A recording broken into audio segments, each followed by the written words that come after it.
News Scene. Chuck Moore anchors with Jackie Maddox. Harmon Wages on sports. Guy Sharp, color radar weather.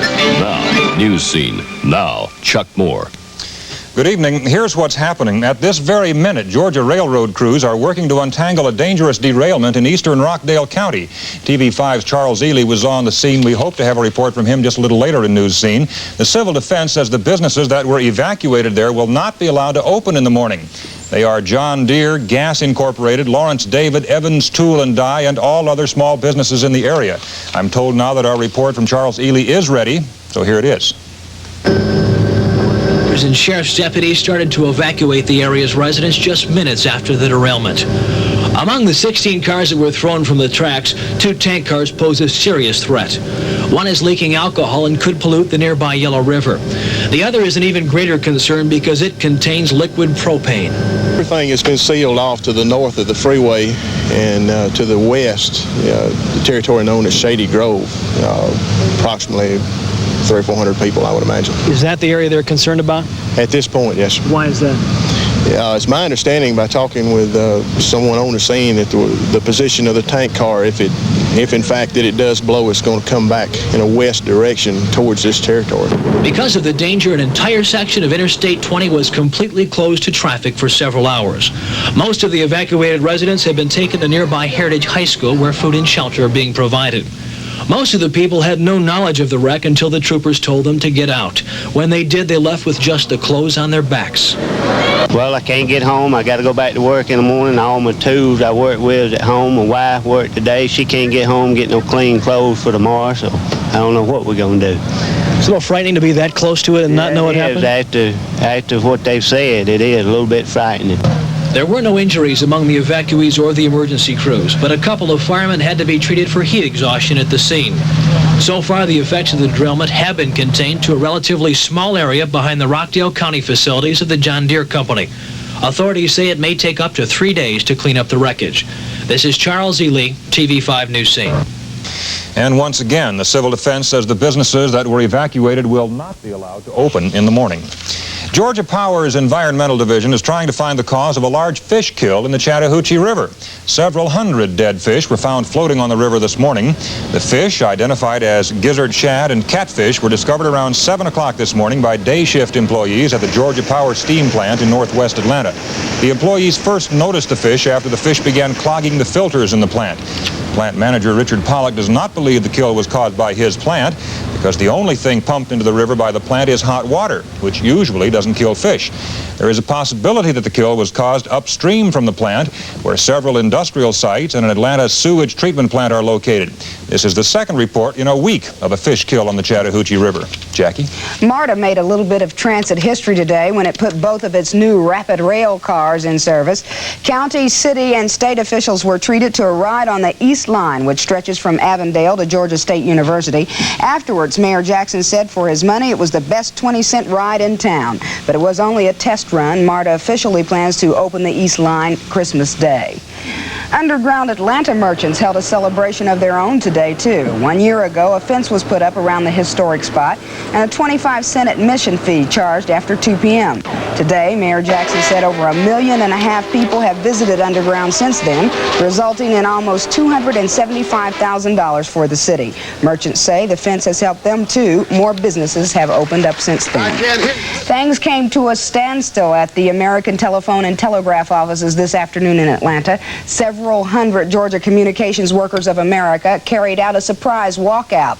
They reportedly staged the walkout to express sympathy with fellow union members who are picketing AT&T installations in Nashville, Tennessee. Chuck? A 9-hour hostage drama high above New York City is over. It started this morning when a man who claimed to be carrying 80 pounds of dynamite took 4 hostages in an office on the 36th floor of the World Trade Center. Negotiations went on throughout the day as thousands of office workers were evacuated. Finally, one of the hostages made a break for it, and the other 3 hostages overpowered the man. His 80 pounds of dynamite turned out to be a knapsack containing 4 loaves of bread.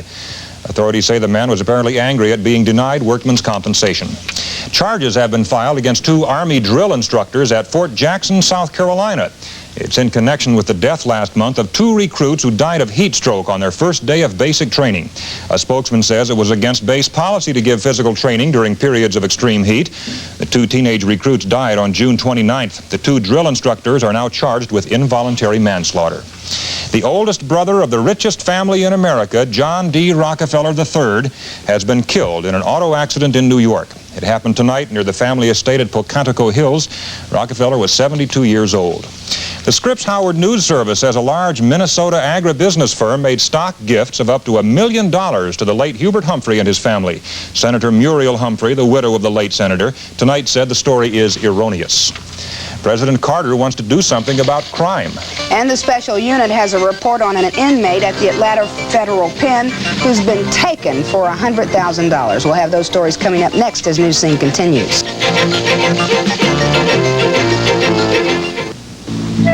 I dream of furniture for easy living, for elegant, marvelous party giving, all kinds of special little pleasures, walls for holding untold treasures. This is no dream, but a big event. At Ethan Allen, you can save 10, 20%. Oh, wow, Ethan Allen summer sale, right now. Come on over to our house. Now open Sundays 1 to 5 during our summer sale at all 4 Carriage House locations. TV5 News Scene Special Unit has learned that the FBI and a United States Senate subcommittee are investigating an elaborate hoax in which a major narcotics figure imprisoned here in Atlanta was duped out of at least $100,000. Investigators have been told that as part of the scheme, Atlanta lawyer Stanley Galkin arranged for someone to visit the Atlanta Federal Prison while masquerading as a high-ranking government official. Here's TV5's Richard Belcher. The central figures in the investigation are Atlanta lawyer Stanley Galkin and convicted narcotic smuggler Leslie Ike Atkinson.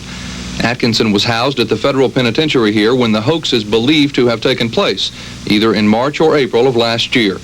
Investigators from both the FBI and the Senate Investigations Subcommittee have been told that Galkin promised Atkinson he could deliver the smuggler's freedom in exchange for a huge sum of cash. Atkinson hesitated, so Galkin offered to prove his influence with the Carter administration by bringing to the prison the Associate Attorney General of the United States. The real Associate Attorney General was and is former Atlanta lawyer Michael J. Egan, but he had never heard of Stanley Galkin. Galkin knew that, but Leslie Atkinson did not. On the appointed day, a man believed to have been a close Galkin associate arrived at the prison, and the masquerade began. The imposter walked into the prison entrance, flashed a set of credentials, and signed the visitor's register as Michael J. Egan, United States Justice Department. The meeting was brief but apparently impressive. The heroin dealer believed his freedom was imminent. A down payment of $100,000 was authorized, though some sources say the loss to Atkinson may have run as high as 8 to 10 times that amount.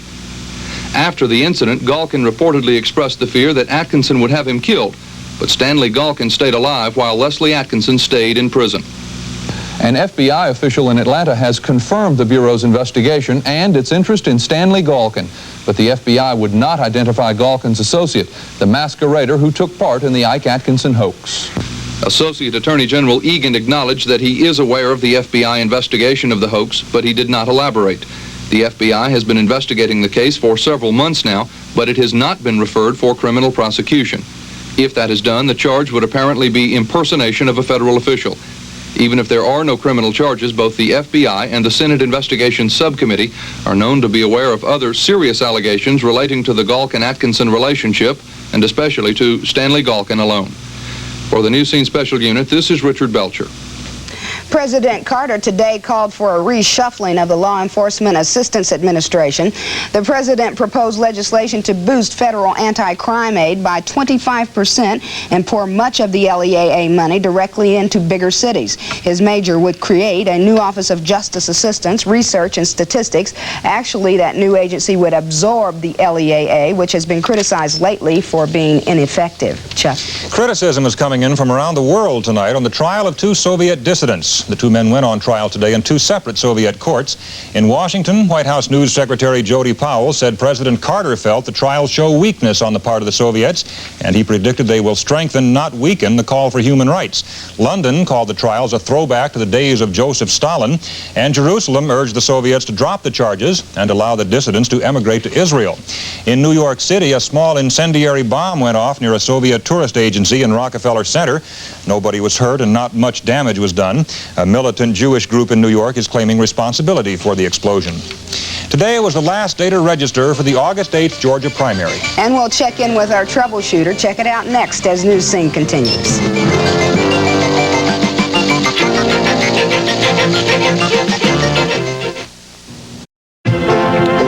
On the next Donahue, the man who watches the FBI, the CIA, the IRS, congressmen, senators, multinational corporations, and the president on behalf of you, the American people. His name is Jack Anderson, and he joins us to speak out for radical tax reform and against genocide in Cambodia. And he talks about the stories he doesn't report. Jack Anderson on Donahue. Join us. Tuesday morning at 9 on TV5. If you want to vote in the upcoming August 8th primary and you haven't registered yet, sorry, you're out of luck. Today was the last day to register, and officials say in spite of the deadline, business was slow. Some say voter apathy and lack of clear-cut issues are to blame, but you can still vote in the November general election. Registration for that begins tomorrow. The Ford Motor Company issued a big recall today. Ford is recalling some 125,000 medium and heavy trucks to replace engine fans that might crack and throw blades. The truck models recalled include Series F, B, and LN medium trucks from the 1975 to 1978 model years, and the L800 heavy trucks from 1970 to 77. The fans will be replaced without charge. The recall stems from an incident where a fan blade flew off a Ford last year and killed a motorist. Chuck? Tonight, the troubleshooter helps a woman get her job back. Here's Paul Reynolds. It can cost plenty of money to keep a senior citizen in a nursing home. Either the expensive bills are sent on to individuals or to the federal government in Medicare bills. Now, Ann Jones is a professional physical therapist. When she began work in an Atlanta rest home, she says she was instructed to administer therapy at extra expense to almost all the patients. Then Ms. Jones said she started weeding out those who needed it less to do a better job for those who did need the therapy. More time, and I also the patients that didn't have to be done in physical therapy that could be treated by the nursing aides. I started having them assume responsibility for their treatment. What was the effect of this move of yours on the administration of the hospital? Did they lose money as a result? The PT charges dropped, and the administrator was very upset in the amount of billing that went out. Well, as a result of this action, the billing for therapy dropped from $15,000 a month to $9,000. Ms. Jones was fired. Now, the Medicare division manager wants to talk to Ms. Jones about all this, and the Georgia Health Care Association promises to do a peer review of Mrs. Jones' former employer. It's our money, folks. We'll let you know what happens in this case. Okay, good. And if you want the troubleshooter to help you with a consumer problem, just call him on the phone. The number is 876-HELP. H-E-L-P. Harmon Wages is ready with the Monday Night Sports, and he's next as News Scene continues.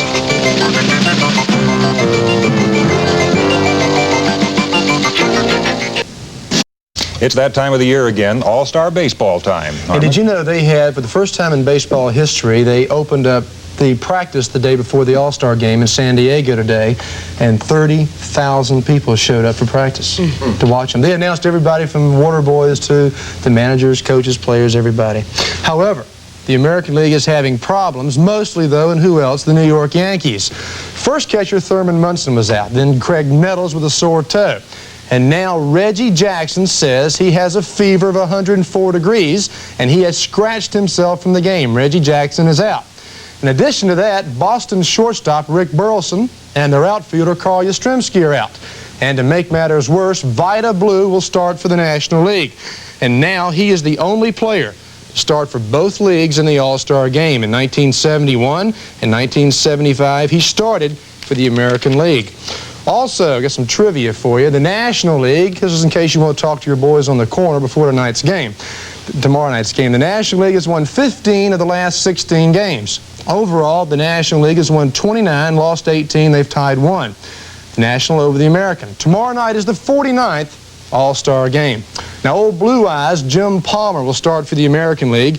He's 10-7 this year, Vita Blue 12-4. And also, Palmer was the starting pitcher last year for the American League. For the Atlanta Braves, there will be pitcher Phil Niekro, catcher Biff Pocoroba, and outfielder Jeff Burris, leading the National League in hitting. Burris now 324, and that ranks 4th overall in the majors. The next game for the Braves is Friday night after the All-Star game here in Atlanta against the Phillies.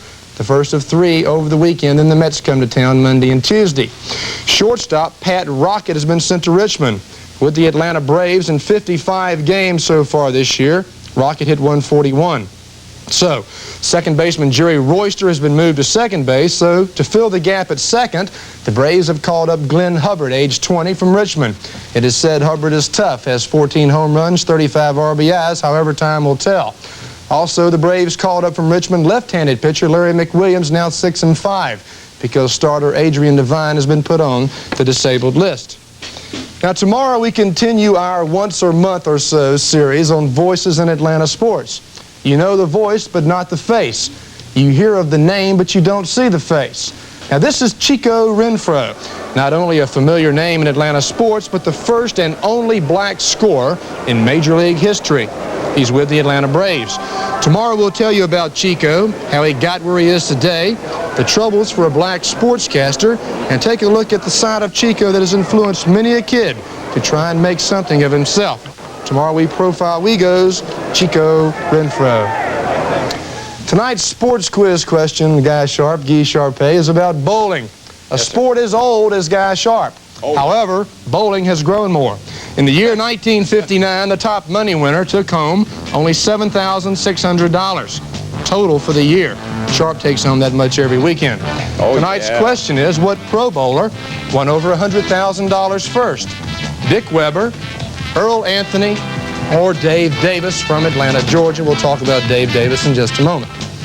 As Guy told you, it was Earl Anthony. I believe he told everybody, but she had something else she wanted to add about Dick Davis. Dave Davis. Dave Davis is an Atlanta boy, and he has done quite a bit of bowling here in the Atlanta area. As a matter of fact, he has even done some coaching with some of our top juniors and seniors in the Atlanta area. One of the young ladies, Susie Dio, that you may remember from several features we've run, she's one of the top collegiate bowlers and has won just about every trophy in the junior-senior division. Even had the chance to bowl with Dave Davis in a celebrity pro-am bowl-off last year. Dave is no stranger, and he's a tough bowler. How's your bowling game? Well, what else you want to talk about? Let's talk about the weather or something. My bowling game is terrible, but my son's is doing all right. See you later. Can you bowl your weight? That's the question. Barely. That's it. That's my sports. That's it, huh? That's moving right on. Thank you, Harmon. Time now for the editorial. Here's TV5 Vice President and General Manager Paul Raymond. Long ago, in the days before air conditioning,